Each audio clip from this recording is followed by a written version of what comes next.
Welcome to the Sellernomics podcast. In today's special episode, we are going to share some great tools and software available to Amazon sellers. Special thanks to our sponsor, GETIDA. Did you know you can get $400 in free FBA reimbursements at GETIDA.com/Sellernomics? Now it is time to show us what you got with your host, Rob Stanley. Hey everyone, Rob Stanley here with the Sellernomics podcast and the Show Us What You Got episode. I saw Matt smiling. That is our intro for the show. I just got it done, and Matt is the first to be on the show with for actually 2022 and with the new intro. So Matt, great having you on. Matt's from CapForge. If you're not familiar with them, amazing service. I'll let Matt talk more about kind of what they do. But we're going to be today talking about understanding Ecom Financial Statements from QuickBooks. I use QuickBooks for years. I know a lot of people do, and it's definitely something that I think people need to understand a little bit better, especially the financial statements. And that's why we have Matt on, and he's going to be doing a great demo for us, showing us how to basically understand this stuff. So Matt, why don't you do a quick introduction? Tell us a little bit about CapForge, and we'll jump into the demo. Yeah, thanks for having me. I love the new intro. So at CapForge, we have just over 1,000 e-commerce clients that we do the bookkeeping and accounting for. So we've gotten to be really good at understanding what's involved, how to do it, how to get accurate numbers, how to help you, whether you're thinking about selling the business, you're just want to make sure you've got everything buttoned up for tax purposes, or most importantly, and what I'm going to be talking about today is really focusing on understanding how to use those financials as a tool to help you run your business better, which I think sometimes gets overlooked. People focus on, I just want to make sure my taxes get taken care of, or it's something I just have to do. I know I have to do bookkeeping, but they're not really taking advantage of all the information that they're getting out of the process. So I want to run through that today and really help people understand what you can do with the financials, what good financials should look like for an e-commerce business, and how to get the most out of them so that you're using all the tools you can to benefit your business. That's perfect. And while Matt gets his screen ready to share, we definitely would appreciate those thumbs up or hit that like button. If you're watching us on YouTube, down in the left corner, hit that thumbs up to subscribe. And if you have any questions as we go, please feel free to post those down in the comment section. We will stop Matt as he's going to answer any of the questions. And if you have any particular ones, please post those and we'd be happy to. We're already getting some comments, probably some highs and stuff. Yep. Thank you guys. We appreciate you reaching out. We are going to get started here in 1 second. And Matt, you ready to show us what you got? I'm ready. You see my screen? Go for it. All right. So this is the presentation, Understanding E-commerce Business Financial Statements using QuickBooks. And here is just my first right off the bat tips, right? Do bookkeeping. Unless you literally are just started, you don't have a sale yet, right? You can get by with Excel and whatever. But once you have some sales happening, you have revenue coming in, that's the time to start keeping track of things. Do bookkeeping so that you can really see where the business is at and make sure you don't miss anything. 2, make sure you're doing it on accrual basis. And I'm going to talk about that. I know that's a little bit of accounting jargon. I'm going to break that down for you in a second so that's clear.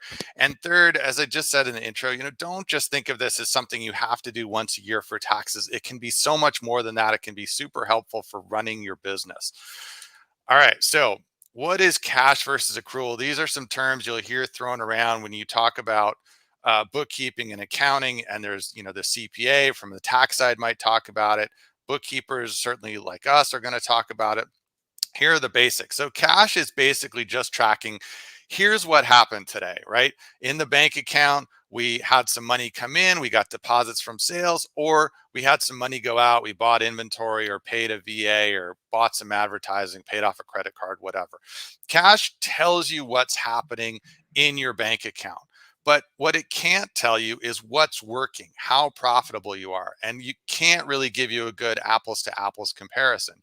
So when we do bookkeeping, we want to do it on an accrual basis. For an inventory-based business like you've got, where you might have bought product 6 months ago, you might finally be selling that product today, and then you may not get paid for it until next month.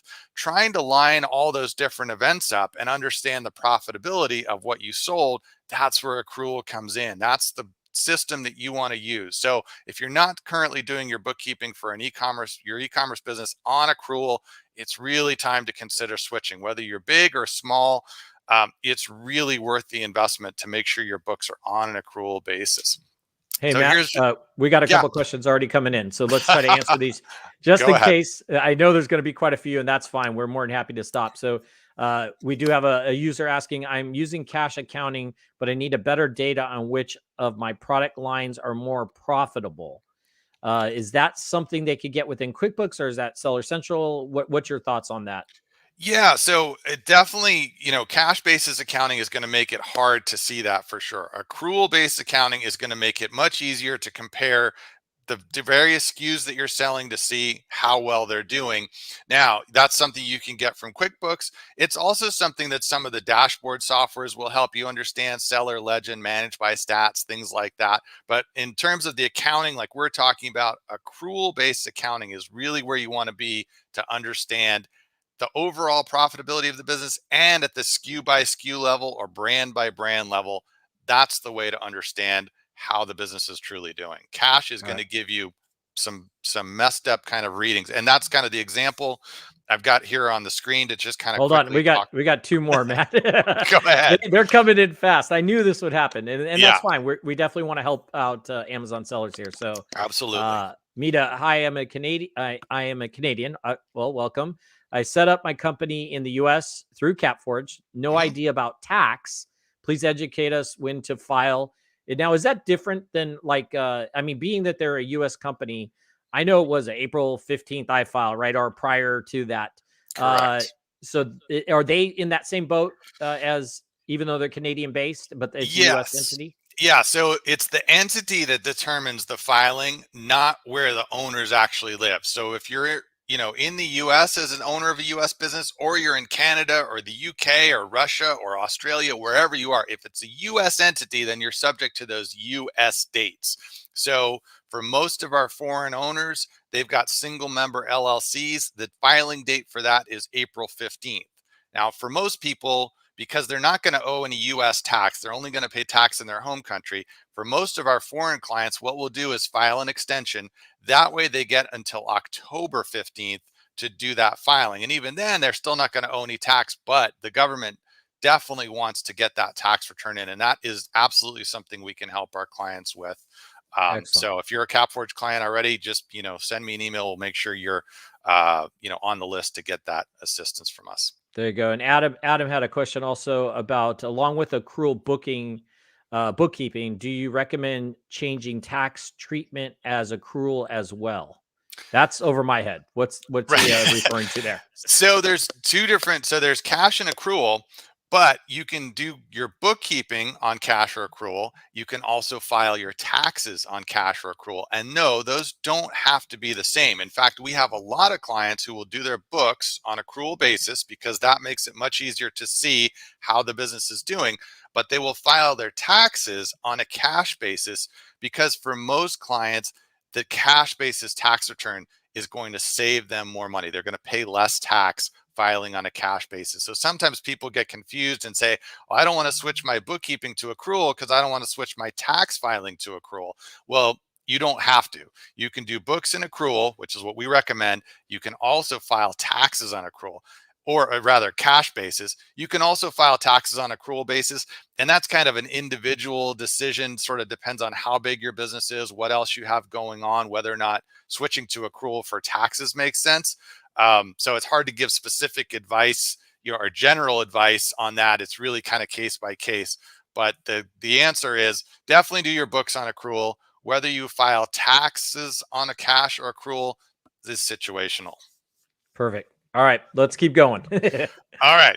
So just a quick show of the difference between cash and accrual accounting. So you can see here, I've got two different sample months and two columns, right? One column is the cash column. One column is the accrual column. Right away, you can see the difference in sales in month one. Cash 79,000, accrual 133,000. What's the difference? Well, on the cash basis, all you're recording for sales is the money that you've actually gotten. And as you know, Amazon is depositing only a fraction of what you actually sold, right? They're taking out a big chunk for all your FBA related fees, referral fees, storage fees, etc. Right? So by showing it on a cash basis, all you're showing is the amount that got deposited.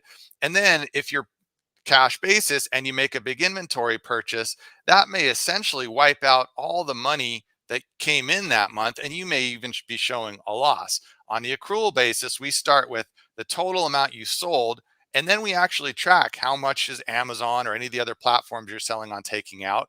And then for cost of goods sold, we don't show your whole inventory purchase. We only show the amount of cost of product that relates to how much you had in sales that month. So you can actually track the profitability of your products like we were just talking about and show the profit that the business made that month. So if you look at the bank statement, it looks like the business had a loss. If you look at an accrual set of books, you can see the true profitability of the products that sold in that month. Month two, same thing, right? Cash came in, but that month on a cash basis, you didn't buy any inventory. So now it looks like the business is wildly profitable. This is what happens when you do cash basis accounting. One month it looks like you had a big loss. The next month it looks like you had a humongous profit. Neither of those are really a good example or a good review of what happened in the business. The accrual shows each month what's happening from a profit standpoint. So you can analyze it and say, oh, look, from month one to month two, our cost of goods sold went down a little bit, the fees went up a little bit, and our profit dropped by 1%. And really kind of use that to analyze the trends and understand the business better. Cash basis is just, you're missing out on a lot of info. So if you're not sure, because you're not an accountant, how are my books done? Take a look at these couple things. If only the deposits are being recorded, you're probably on a cash basis. If every time you buy inventory, the entire value of that purchase is being deducted off your books, that's cash basis. If there's an AR balance that shows you how much Amazon still owes you, that's accrual. But I don't expect you guys to kind of figure that out. If you're not sure, I'm happy to look at what you've got and let you know, hey, yeah, you're on accrual basis. At least that's a good start. Or nope, looks like you're on a cash basis. It really might be worth considering making that switch. So hopefully that's, a little help on why the cash basis just doesn't make sense for an inventory-based business. So here's an income statement. But before I jump in and keep talking, let me ask, are there any questions you want me to jump into or keep going? We're good so far, but I'm sure they'll come in. Keep going. Awesome. All right, so what I did here was I took the top third of a profit and loss statement that we created for a client, and then I messed around with a bunch of the numbers, so it's anonymized, and we're just calling this awesome Ecom books. But this is what, when you look at a profit and loss statement, this is what you should be seeing: a clean, detailed P&L income section. So sometimes I see all of the income is literally on just one line. It'll just say sales, right? That is not super helpful if you've got sales coming in from more than one channel. Sometimes I'll see interest income up there, right? Who cares that you made $4 from your savings account last year? That shouldn't be in the middle of all this. Sometimes I'll see income listed literally by SKU, which can, if you only have 3 SKUs and that's all you're ever going to have, that can make some sense. But almost everybody we have, they continue to add products, right? They start doing bundles and kits, and they do all kinds of variations. And if you're literally listing 50, 60, 100 SKUs on this P&L, it's going to become quickly a disorganized mess. So this, to me, is what a good, clean P&L should look like. And then here's what you can take from it. One, you can kind of look at your revenue by channel, right? Amazon, in this case, this seller has Amazon income, they have eBay income, Shopify sales, and then a little bit of Walmart. If you want to see within Amazon, maybe they've got, like this client does, they've got sales from more than one Amazon platform. They're US, Canada, Mexico. You can click into these numbers in QuickBooks Online and see the split by those various countries. But here, because we want to kind of just see the total on this P&L, we've got it rolled up. But you should be able to dive into that detail in literally one click. Here's another thing that's on our P&L that you're going to want to see, right? It's not just your one final sales number, but your sales number has a gross number, your total sales, and then it has adjustments, discounts, inventory credits, other fee, promo rebates, etc. And those things come in by each channel. So we want to see gross revenue, we want to see those adjustments, and then at the bottom there, that total income, That's our net revenue. After those adjustments and variations, that's what we want to see. And that's what your P&L should be showing you. And then you can look at stuff like, okay, how much is coming in by channel? There it is, pretty easy to see. In this case, Amazon 70%, eBay and Shopify holding pretty even, and then Walmart hardly a blip on the radar, right? So if you're kind of decide, do I put more money into which channel? Well, unless you think there's a big opportunity in Walmart, that may not be the one to spend your time on, right? Maybe it's Amazon, or maybe you can grow your Shopify. But by having it broken out, you can kind of see exactly what's going on. You can also keep track of, how much are you putting into doing rebates? How much are you spending, or how much is it costing you to have refunds and returns? These guys are actually doing really well with it. They're not spending a whole lot on promos, and they have a very low refund rate. But some clients of ours, especially if you're in a category like clothing, for example, where you might have 25% of your sales come back as returns, that's something you want to pay really close attention to. And by having this stuff in the books done correctly, you can really see what's happening here and understand, whether or not maybe you have more refunds on Amazon than you do on Shopify, or vice versa. And what's the difference? What's happening? And you can kind of analyze that and understand how to increase and improve the business, because all these numbers are nicely laid out in front of you. Now, here's the next section of the income statement, from cost of goods sold all the way down to net operating income. And that's something we specifically do, and I will get to that. But first of all, cost of goods sold is basically everything you're spending to get your product into the hands of your customer. So obviously here we've got a big chunk of money going out to support Amazon sales. Amazon's nice because they do fulfillment, they process payments, they bring us the customers because they've got a huge customer base, but that is not cheap, right? So they are charging us a pretty penny for that convenience and being able to sell on that platform. And this is breaking down for you exactly how much of that revenue that's coming in from Amazon is going out to Amazon. Likewise, we've got other platform fees for those other sales that we had. And then you get a little further down, you see cost of goods sold. That's the value of the products that we've shipped out in order to get the revenue that we got. This is how much those products are costing. And in this case, sometimes we use landed cost, where we've combined the shipping and the product cost into one aggregate cost. Or in this case, we've broken out shipping. As everybody knows, shipping has gotten super expensive this past year. Costs keep going up. So you want to keep a close eye on that and make sure that you're still running a profitable business, and that shipping hasn't eaten so much into your business that you have no reason to keep selling some of the products that you're selling, or you need to do some repricing, negotiate with vendors, revisit your ad spend, or whatever, to adjust your profitability to make sure it still makes sense to run the business. Then you get down to that gross profit number that says, okay, out of total revenue, after all the costs included in getting the product in the hands of our customers, how much is left? That's your gross profit. And then for almost all of our clients, the next biggest expense is their ad spend. Now, these guys have gotten away with spending hardly any. We see anywhere between 5% and 15% of revenue going to ad spend. For these guys, it's barely 2%. But it's a big number regardless, and one you want to keep a careful eye on and make sure you continue to get a good return on that investment. And then that last number, net operating income, SDE, that is essentially a number that if you were to sell your business, it would be based on a multiple of that. So we like to include that right in our profit and loss statement, so you always have a good feel for, if you were to sell your business, what could you get for it? You don't have to go back and do a cleanup project or do a bunch of changes or figure things out. We like to include that right in our income statement, so you can always kind of have a gauge of the potential valuation of your business. Now, with the cost of goods sold broken out like we have, you can see some things like, how much is that Amazon costing you as a percent of the Amazon revenue? you're spending 35% about on Amazon in order to get that Amazon revenue. eBay is less, Walmart is more.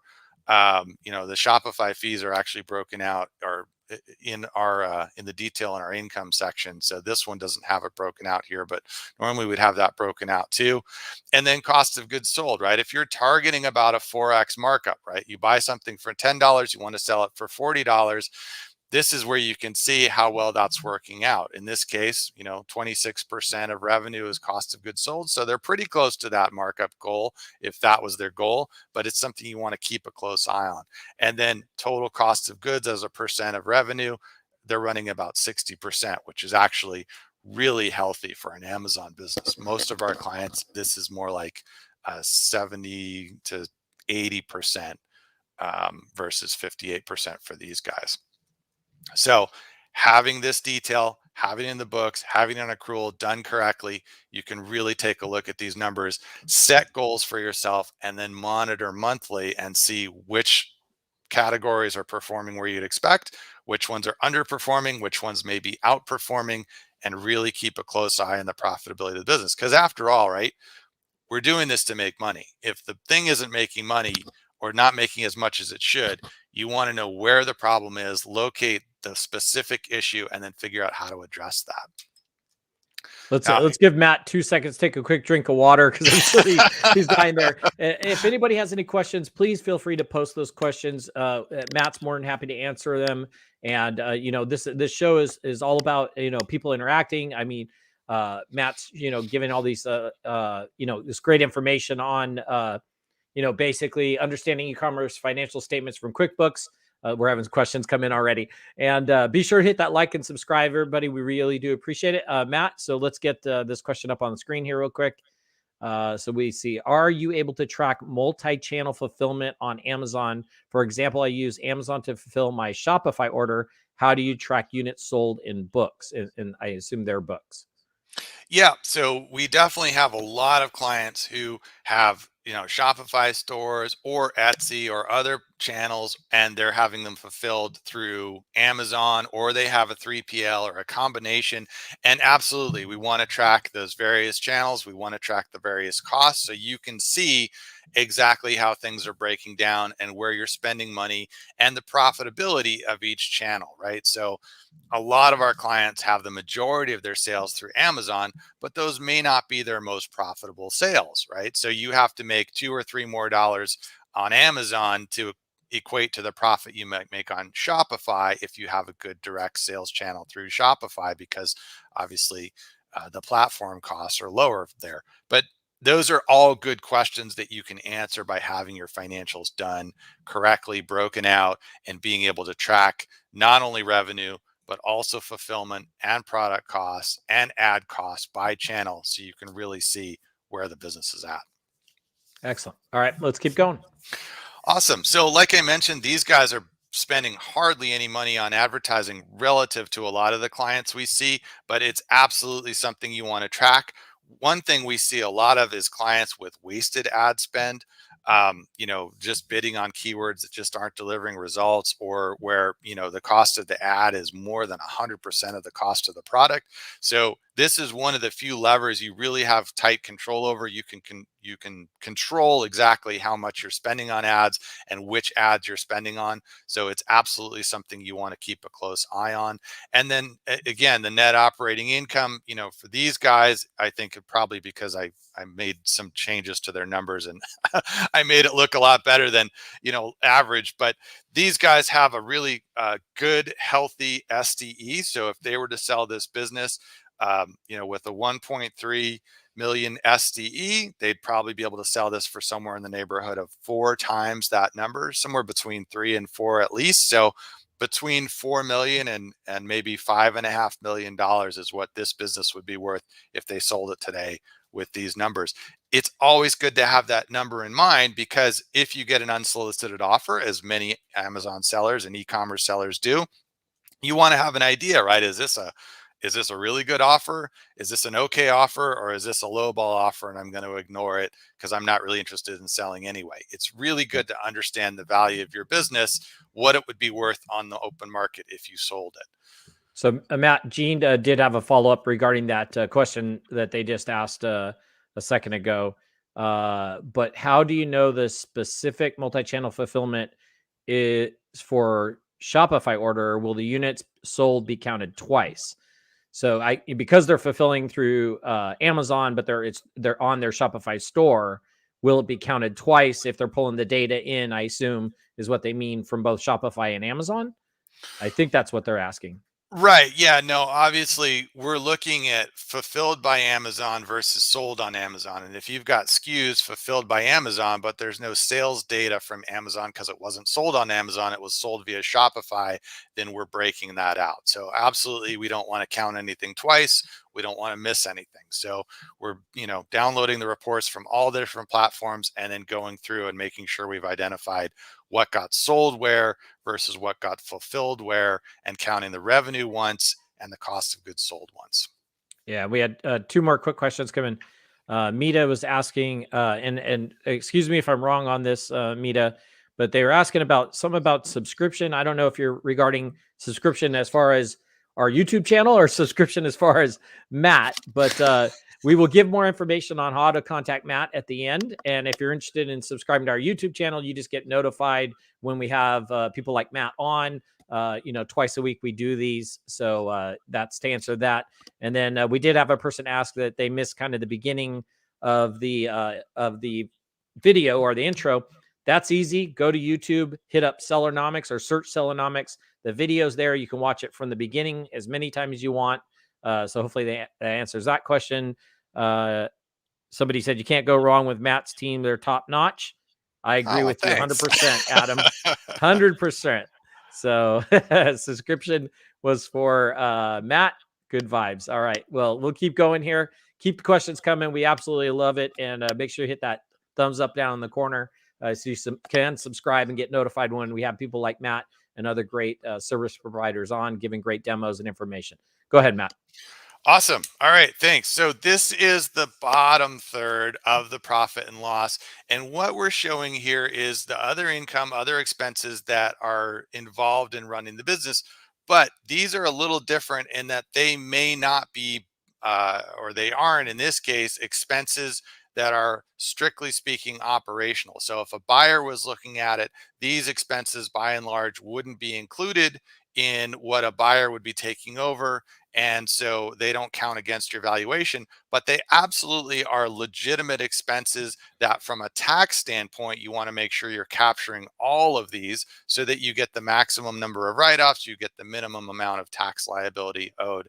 And it's also good to see, where is the money going out? What are you spending it on? So we have another income there, cashback rewards, like a lot of our clients, use credit cards to buy ads and other things, and they get cash back for that.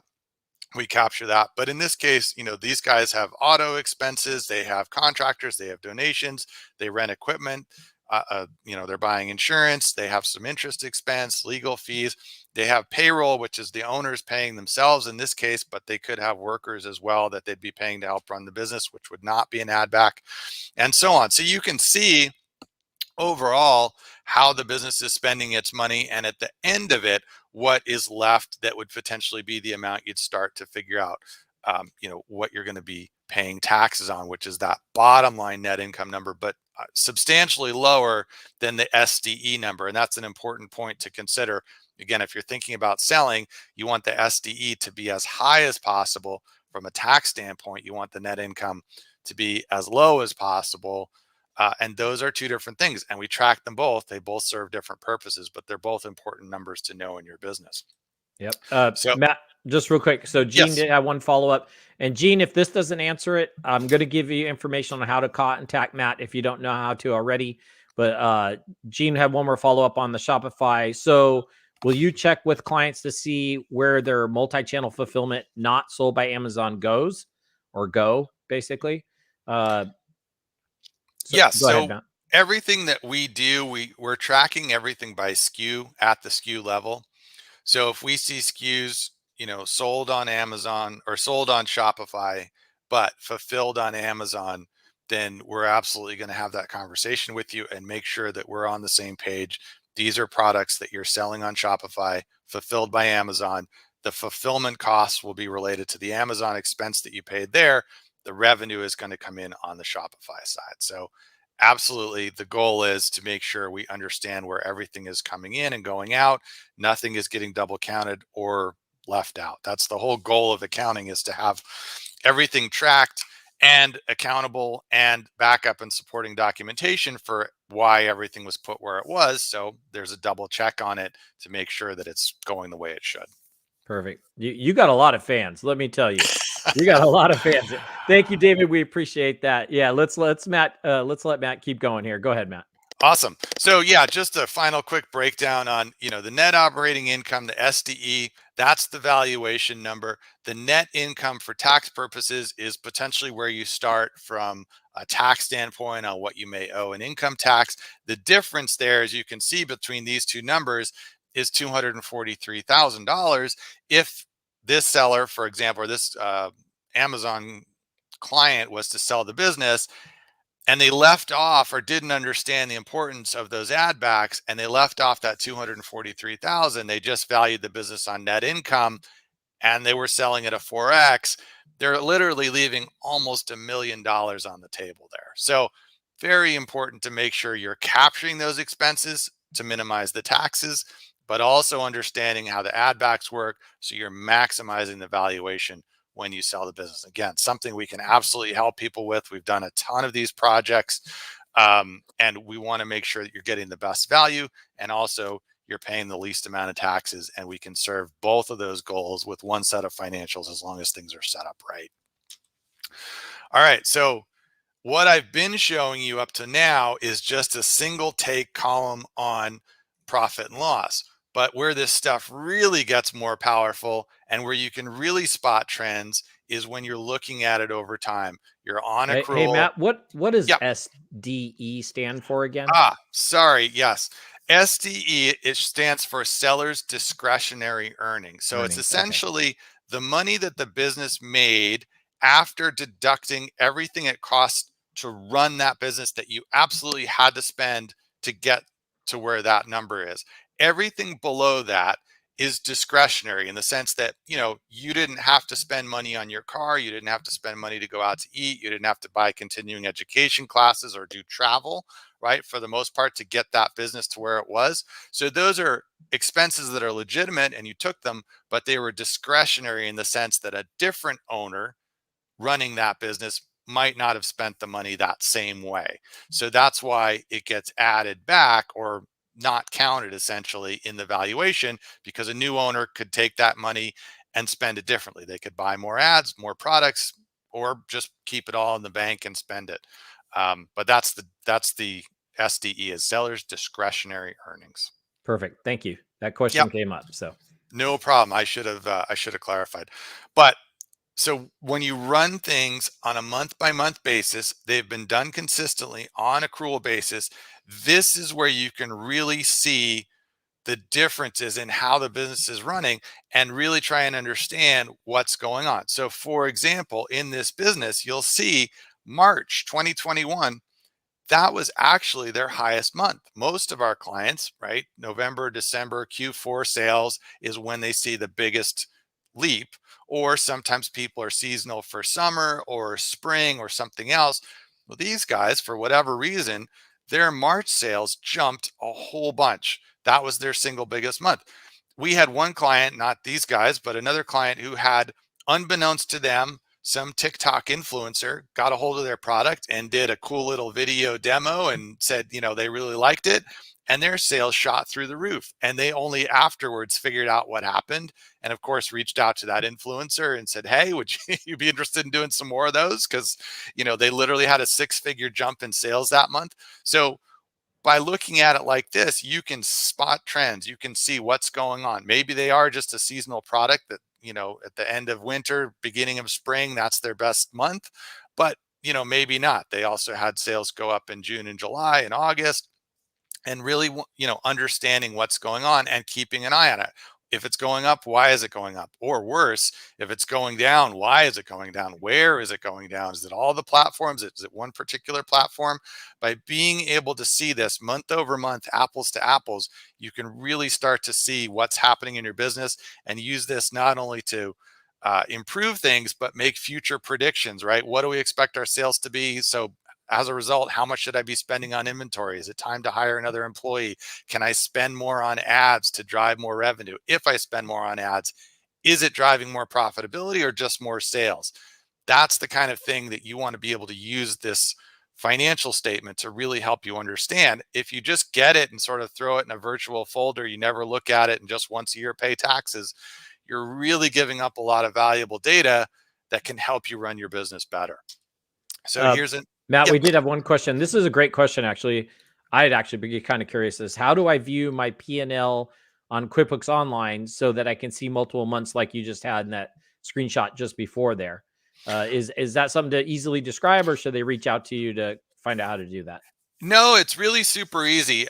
In QuickBooks Online, if you go to the report section, first you'll pull up a P&L, and then literally it has a drop down that will show you, last month, last quarter, last year, and you can do it by month, by quarter, even by week, or whatever kind of segments you like. So it's very easy to play with those drop downs and get various pictures. You can also have it easily show me this month versus the same month last year. And if we've been doing your financials or you've been doing your bookkeeping consistently for more than a year, you can start to see, show me this January versus last January, this Q1 versus last Q1, and see how much have we gone up. Have our sales gone up by the same amount that our cost of goods sold have gone up and our platform fees have gone up? You might find that your sales have doubled, but your expenses tripled, right? And that's why your profit is down. Or hopefully everything's held steady, or even you've been able to improve, cut costs, negotiate with vendors. As your volume goes up, your per unit price comes down, and you're actually more profitable with volume. So those are the kind of things you can do in QuickBooks. But yes, the reporting in QuickBooks Online is super simple to use, very straightforward and user friendly. That said, if you have trouble with it or have questions or can't find a report that you're looking for, by all means, reach out to us. I'm happy to help. There you go. Awesome. All right, we're going to keep going. Cool. So here's one thing that you can kind of highlight is, what are your platform fees looking like? So over time, we've seen over the last couple of years, Amazon has been creeping up what they've been charging for, their fulfillment fees. Their costs have been going up. The cost of labor has been going up. Inflation's been happening. So, their fees have been creeping up. So this is absolutely something you want to keep an eye on and make sure that you're not storing too much product there, you're turning things over, you're being careful about product sizing, packaging, weight. If there's a way to get into a lower cost tier for shipping, and that's something you have control over, definitely something to look at. And just generally speaking, keeping an eye on what's going on. So you're not saying, wow, I'm not making as much money as I used to, but I don't know why, right? There should always be a good, and here's why. Here, I understand why. I'm okay with it, or I don't love it, but there's nothing I can do about that piece of it. Or here's some changes I can make to improve my situation. But again, without financials to look at, without being able to do this apples to apples comparison, it's really hard to know what's going on. And I also highlighted in the cost of goods sold section, that's another place you want to keep a close eye on. How much are you getting for your products when you're selling them each month? Is that number staying pretty flat? Or have you even set a goal? Is your goal 30%? Well, if that was these guys' goal, most of the months they'd be doing pretty well, but it's been creeping up. And you also can sometimes catch when there's a problem. I don't know if you guys have noticed, but their cost of goods sold in that last column there is 0.1%. So clearly, I just took Wow. that number out for fun. But, if you're looking at this, that's the kind of thing that should jump right out to you and say, oh, hold on, it looks like we forgot to record a cost of goods sold in that last month. And that's probably why our numbers look so good. So Yep. looking at it month by month, that's the kind of stuff that should jump out at you. If you're not looking at it at all, or you don't have good numbers to look at, you're never going to see this stuff. Real quick, Matt, we did have a person, Gene asked, does CapForge also provide tax consulting service? We do have a CPA on staff, and we are able to help with tax questions and in some case income tax preparation. Yes. There we go. All right, let's keep moving. All right. So here again, you can look at your ad spend by month, compare it to your revenue, see if, when you spend more on ads, hopefully your revenue is going up, but also compare it to your profitability and make sure that you're not just giving money to the ad platforms, that it's actually benefiting you in the bottom line. Again, just this simple kind of analysis is really powerful in helping you make your business run better. Now, that's the end of the income statement. I'm going to go more quickly through the balance sheet. This is the other half of sort of the financial reports that we send to all of our clients and that you can be looking at. I recognize the balance sheet is much more of sort of an accounting statement that most business owners don't look at. And honestly, it's a little harder to understand and a little harder to get useful information out of. But that said, I still think it's worthwhile to understand a little bit more about what's going on here and what you should be seeing and shouldn't be seeing. So this is a balance sheet from the same client that we were just looking at their income statement for. And a balance sheet is essentially a statement that shows you what you own and what you owe. So what you own is the asset side of it. And this is basically a list of your checking accounts with the current cash balance in your checking accounts, your accounts receivable, which is how much money you're owed. And you might think, well, I'm not owed anything. I get paid every 2 weeks. But at the end of a month, right, you've sold products on Amazon you haven't been paid for yet. And that is literally the definition of accounts receivable. Products you've sold, you don't have possession of that inventory anymore, but you haven't been paid yet. And that's a worthwhile number to know. If you closed your doors today, this is how much you would still expect to have coming in. That's that accounts receivable number. You've got a value for the amount of inventory that you still are holding. And then in this case, they have some fixed assets that they've got on the books. The reason that's helpful to know is those fixed assets, because I don't see an accumulated depreciation number on there, means that's a write-off. $84,000, all else being equal, is probably going to be able to be written off on their taxes. So good number to be aware of. It helps bring down that tax liability number. I have a couple notes on the side here. Some things I don't see on these set of books because we did them. There's no fake accounts. Sometimes I'll see, something listed as a bank account that's not really a bank account. They'll call it a clearing account, a holding account, a Shopify account. Well, Shopify is not a bank, right? Shopify is not a bank, so there shouldn't be a Shopify bank account or an Amazon bank account, right? They're not holding money. If you want to track accounts receivable, there is a place to do that, but you don't want to have fake bank accounts. Not so much because it's hurting you personally, but let's say at some point you want to go get a loan, you take these financials to the bank. Bankers absolutely look at balance sheets, and you don't want to have to explain fake accounts on your financials. So I'm a big fan of only keeping on the accounting things that are real. So I want to see real bank accounts. I also don't like to see negative bank accounts. So if you go, whoever is doing your bank or your accounting now or your bookkeeping, go look at a balance statement. And if you see negative bank accounts, that's a sign that something is wrong, right? Because the bank won't let you take out $10,000 that's not in your account, right? So we know if you see negative account there or negative balance, something probably went wrong. Either it's just not up to date, or there's wrong entries, or it hasn't been reconciled, or something's going wrong. So make sure that not only do you have a balance sheet, but that you're not seeing numbers on there that aren't right.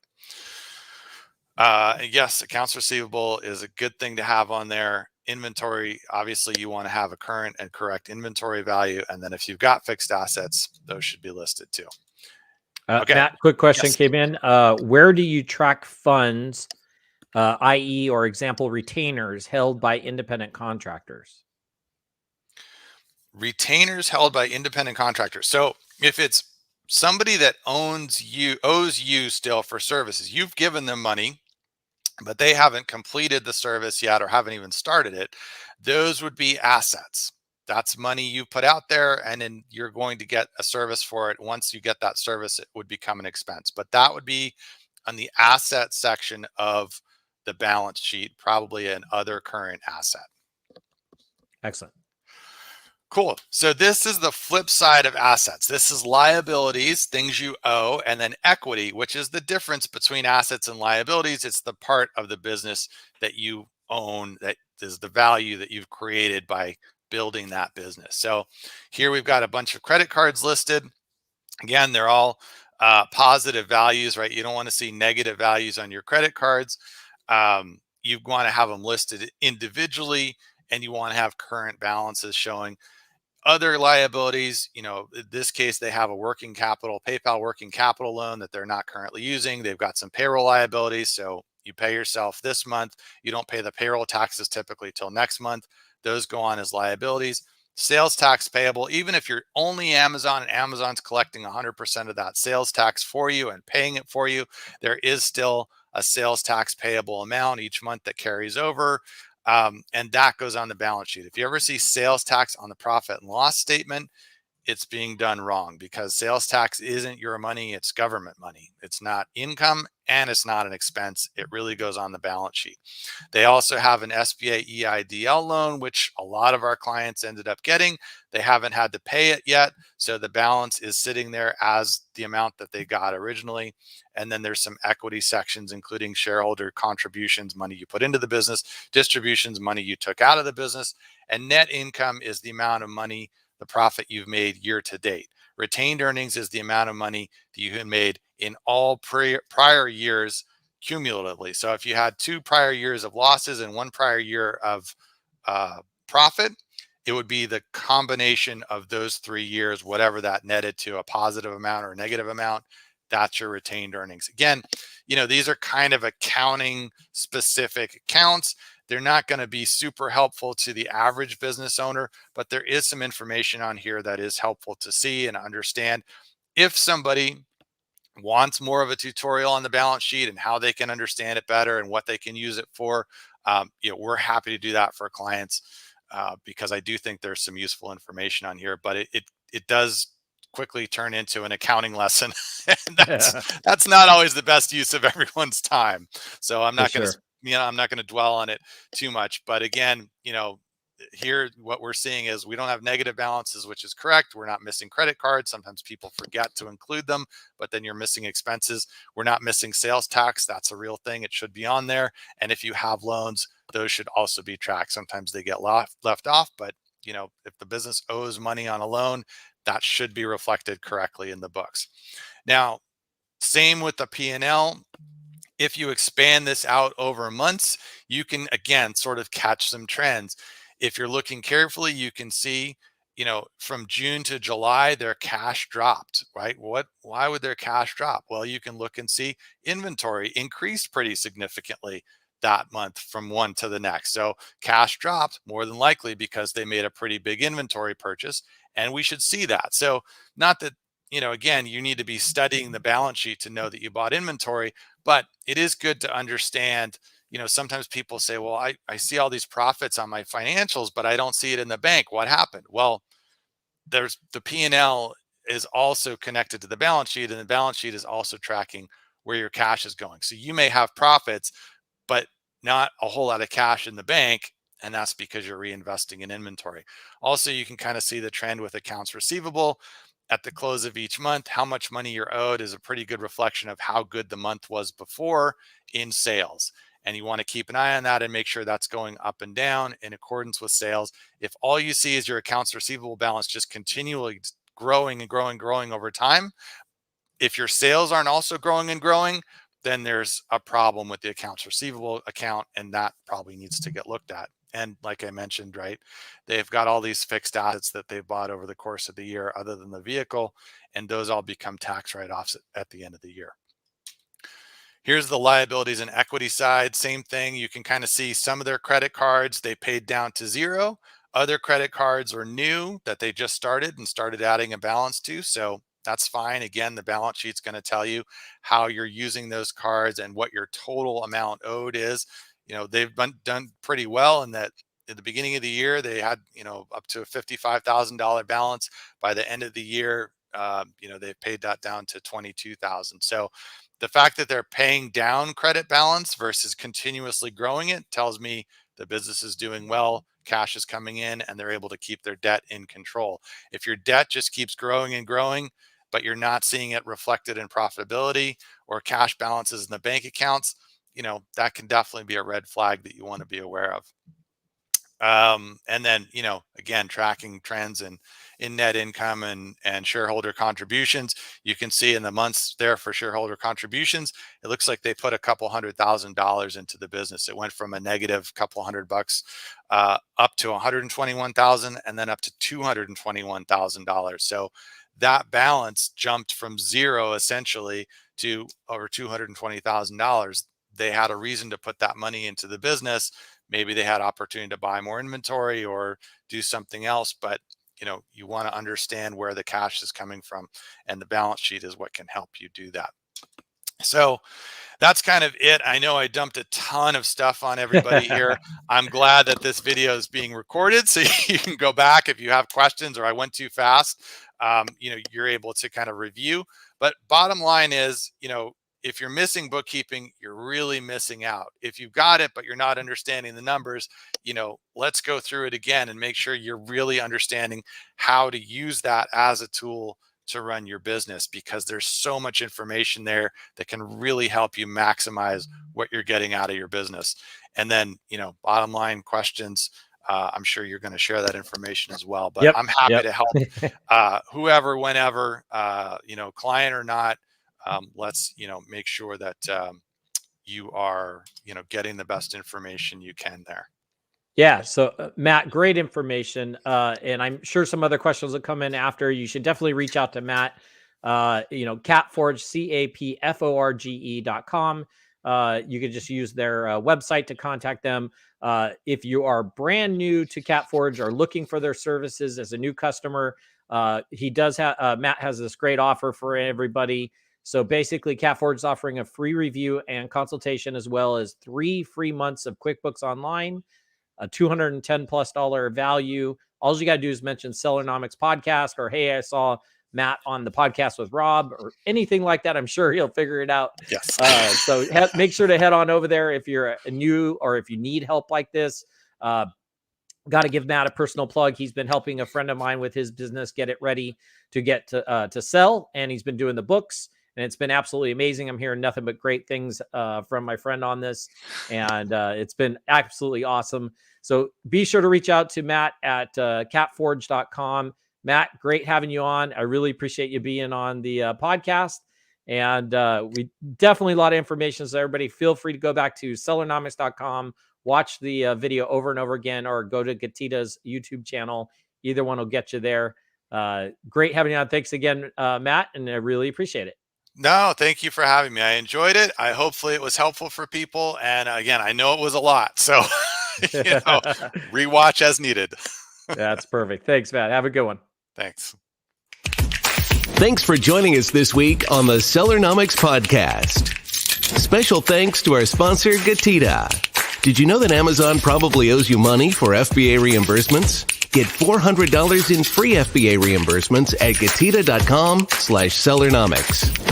Be sure to join us again next week for more great tips on how to grow your business. And thanks again for listening.